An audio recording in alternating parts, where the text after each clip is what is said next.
Hello friends good evening. तो बाहरी नु आम यहाँ माइच ब्लॉक टे जाऊँ तो किसी सामान आनबार था तो फ्रेंड्स आम नंद भाज मिसिक बाहरी गनु चली चली बाहरी गनु तो मस्त हवा मारुचे बढ़िया लगुचे। तो फ्रेंड्स साला पूजा चली जे कि मंदिर बहुत सुंदर पूरा सजे देछन पूरा बहुत सुंदर लगुचे। आन प्रोग्राम वोग्राम भी होचे पाला होचे छुआ को डांस भी होचे।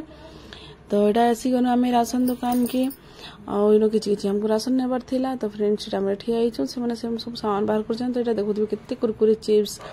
तो फ्रेंड्स आसिक मीटा पैकिंग हो गला यहाँ अब यहाँ आसिक सब पहुँची गलु सब यहाँ सब आनु सामान मिक्सचर साबुन सरफ अटा चीनी सुजी चूड़ा मीठे के इन फ्रेंड्स और सब सामान पतर आनी पकान राशन सका भी अना होता सका मॉल रू अना बाकी कुछ सामान आम मार्केट जाकर आना। तो फ्रेंड्स वीडियो के एंड कर वीडियो आपको भल लगे भल लगे लाइक कमेंट शेयर सब्सक्राइब करने भूल बाय समस्त।